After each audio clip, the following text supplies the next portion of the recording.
Hey, welcome back to Random Gleanings. I am Chris. He is Jesse. Jesse, we're going to talk planning first, then we're going to move to markets. And I can tell you what I'm not going to be watching as much of is football. That's not true. He got punched in the mouth last night. Our Tiger's got a Band-Aid over his eye. All right, first thing, planning, Secure 2.0. One of the things that was supposed to happen next year was that catch-up contributions for highly compensated folks, anyone making north of $145,000, were supposed to move to having to go into the Roth. Next graphic, as we know, catch-ups, what's the limit this year on 401k under 50? 22.5. Yeah, Yep. and then the catch-up for 50 and older was 7,500. That's right. It's anticipated to be the same next year in terms of catch-up, but the next year it was supposed to move to where if you made more than 145,000, it would have to be a Roth catch-up Right. instead of regular.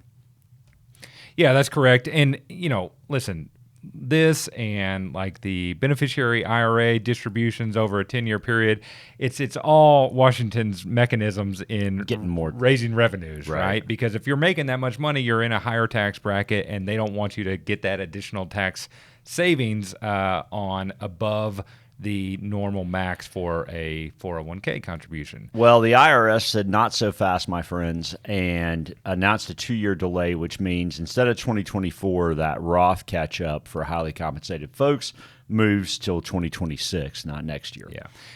This, as you were saying earlier, this is a good thing for business owners who may not already have a Roth component in their thing. I'm sure that's probably part of why the IRS delayed this, is to allow some of the mechanisms to work themselves out, some of the administrative stuff that needs to be done. But for plus 50 highly compensated folks, this is a good thing, assuming that you don't like paying more taxes. Right, that's right. And we don't have the numbers yet on what's going to happen next year, but as it is shown in this next graphic, Mercer did a study and suggested that the IRS probably is going to announce the $500 boost, meaning 23,000 limit under 50 next year instead of 22.5. We'll see, because as you know, Jesse, inflation is pretty much dead. Right. And we'll talk about that in a minute. Yeah, but, yeah. But no, here's next chart. Moving on to markets. We've talked some about this election cycle and kind of the chart of the market over the election cycle. This is a zoom in on the third year of the election cycle, which I think is particularly helpful as we go into the fall here. Right. As you can see, it kind of chops sideways through kind of the November into the early December time frame is really when it starts to tick up on average back to 1950. So the blue line is every pre-election year, the third year of the cycle from 1950 to 2019 averaged out, and then the red line is this year, 2023. And so we're sort of in a seasonally sideways type period historically. Right? Yeah, that's right. That's right. Interestingly, our friends at Fundstrat put out some information about when the S&P is up double digits on the year, and B, there's a negative August, what happens in September. I thought this was pretty interesting. Of those 7 instances historically, only one of them has had a negative September in addition to a negative August. And August this year was down about 1.7%. That's right. That's right. Yeah. So if we go back to that pre-election cycle chart, I call me crazy, but I just rationalizing that idea, that statistic in my own mind is, one, it's interesting to see how correlated that red line and that blue line has been, and that right now there's been a separation between this year's performance and what the average performance would be. So it could make some sense as based on what Tom Lee and his crew have put out on when years look like this year. Maybe it ups the odds that September has a little bit more positivity than the average, because you have numbers back to, I think, 1950 that would suggest that September is the worst of all months. Yeah, that's right. If you look historically, September is the worst month. Right.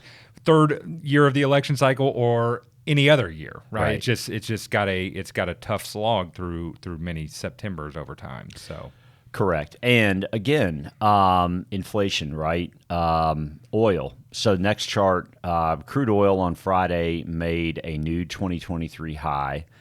You may notice that at the gas pump. Yeah, nobody likes that, and obviously that was a big factor in inflation going up in 22, and then inflation coming back down. In the second half of 22 to this point in 23, but with oil going now back up, that's going to put pressure on inflation. And so the next chart goes to the Federal Reserve of Cleveland. Cleveland Fed, who does their own version of CPI report with current data. The CPI report will come out Wednesday, September 13th officially, but what the Cleveland Fed does is they try and keep up with numbers as we go through each month and each quarter. And right now they're suggesting that the month-over-month increase for August is going to be almost 0.8%, which would bring the year-over-year now back from 3.2 back up to 3.8. So not going in the correct direction. And you have a chart from Bespoke, which I found very interesting in regards to the Fed's intention to bring it back down to 2, and that it might not be as easy as we would like. So, 2% goal on year-over-year inflation, and they show you the paths with all the different 0 point whatever month-over-month increases and where it would be, next spring, summer, depending on those increases. And 0.8, which is what the Cleveland Fed just said we look like on a month-over-month basis, isn't even on this chart, right? And it's not to suggest you're going to get 12 of those in a row, right, but as this chart does. But, and here's a bigger version of it. But at the end of the day, the point is the path to 2% inflation is not an easy path. It's just not. I remember you saying, a year and a half ago now, to get back down to 4 is going to be one part of this, right? Probably the easier part is what you were saying. Right. To get from 4 to 2 is where it's going to be really tough, and that's the territory we find ourselves in right now. So that's right. And there's been a lot of discussion about the Fed maybe moving the goalposts and moving from 2% target to a 3% target. What's really so bad about that? And yada, yada, yada, right? Okay. Jay Powell in Jackson Hole dug his 2 weeks ago. heels in the dirt he right dug there. his heels in it, and I didn't just read it; I listened to it, and it was pretty emphatic. 2 is our target, and will remain our target. So, they're telling you they're going to continue to fight this, and it's a fight for sure. That is for sure. All right, so I said I wasn't going to watch football. That's a lie. I'm going to. It's just really annoying at the moment. What are you watching? Well, what do you like? It's funny, the whole football theme. I think I shared in watching Quarterback on Netflix a couple weeks ago that my wife is actually showing some interest in football for the first time. So it was a letdown that she wanted to watch Clemson last night, and they just came out flat. But we've watched now Johnny Manziel's documentary on Netflix as well as Swamp Kings, which is about the Urban Meyer era at Florida.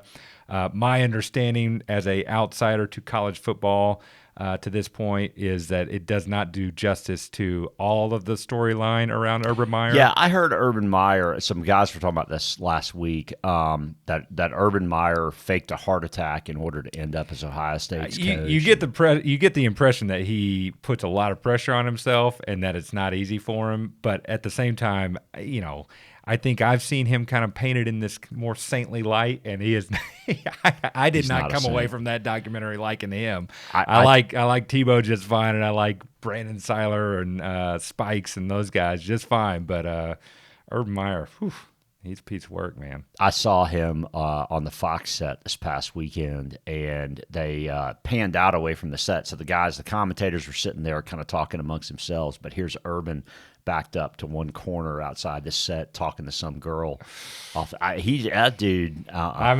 Shoot, you as a Clemson guy, I know your boy Trevor Lawrence was good to get rid of him. That's for sure. So we handed him his only offer, 31-0. So yeah, those were the good old days when you didn't get beaten by Duke. So you watching anything?